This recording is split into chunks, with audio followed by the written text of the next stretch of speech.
بسم اللہ الرحمن الرحیم۔ السلام علیکم ناظرین۔ حکیم شاہد اقبال آپ کی خدمت حاضر ہے ایک بہت ہی زبردست نسخے کے ساتھ۔ آج ہم آپ کو کمر درد، پٹھوں کا درد، جوڑوں کا درد، اعصابی کمزوری ختم کرنے کے لیے بہت آسان سا گھریلو نسخہ بتائیں گے۔ اس نسخہ کے استعمال سے انشاءاللہ جوڑوں کا درد، پٹھوں کا درد، کمر کا درد، اعصابی کمزوری بالکل ٹھیک ہو جائے گی انشاءاللہ اللہ پاک کے حکم سے۔ جو مریض کہتے ہیں کہ ان کے جوڑوں میں درد رہتا ہے، پٹھوں میں درد رہتا ہے یا کمر میں درد رہتا ہے، اعصابی کمزوری ہے، انہوں نے دو چیزیں استعمال کرنی ہیں۔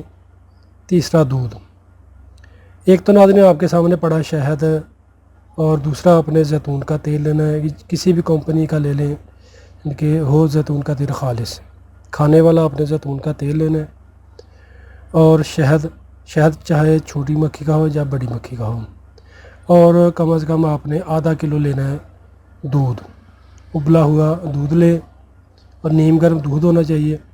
اس میں ناظرین آپ نے 2 چمچ بڑے چمچ یعنی کہ 2 آپ نے شہد کے ڈال دینے، اور 1 چمچ آپ نے اس میں زیتون کا تیل ڈال دینا ہے۔ رات کو آپ نے ہلکا پھلکا کھانا کھانا ہے، کھانا کھانے کے 1 سے 1.5 گھنٹہ بعد آپ نے یہ دودھ میں ڈال کر پی لینا ہے۔ یعنی کہ تینوں چیزیں آپ نے استعمال کر لینی ہیں، زیتون کا تیل 1 چمچ، 2 چمچ بڑے شہد، کم از کم آدھا کلو نیم گرم دودھ ہو۔ آدھا کلو سے زیادہ بھی آپ دودھ استعمال کر سکتے ہیں اگر آپ کا دل کرتا ہے یا آپ کو دستیاب ہے تو۔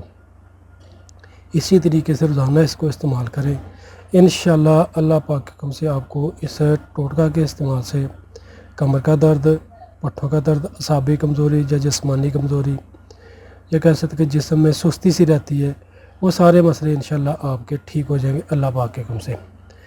باقی شفا من جانب اللہ، شفا دینے والی اللہ پاک کی ذات ہے، یقین رکھ کے استعمال کریں، 5 وقت کی نماز پابندی کے ساتھ پڑھیں، توبہ استغفار کریں، ساتھ یہ نسخہ استعمال کریں، دعا کریں، دعا استعمال کریں، انشاءاللہ اللہ پاک آپ کو شفا دیں گے۔ شکریہ۔ تو ناظرین جن ویوز نے ابھی تک ہمارا فیس بک پیج نہیں لائک کیا وہ ہمارے پیج کو لائک کر لیں، اور ہمارے نیم کلینک یوٹیوب چینل کو لازمی سبسکرائب کر لیں، اور ناظرین آپ ہماری ویڈیوز کو لائک کر کے لازمی شیئر بھی کیا کریں تاکہ اور لوگوں کو بھی فائدہ ملتا رہے۔ اسی کے ساتھ ناظرین آپ حکیم شاہد اقبال کو اجازت دیجیے گا، دعاؤں میں یاد رکھیے گا ناظرین۔ ملتے ہیں دوبارہ بہت ہی زبردست سے اور آسان سے نسخے کے ساتھ۔ شکریہ، فی امان اللہ، السلام علیکم۔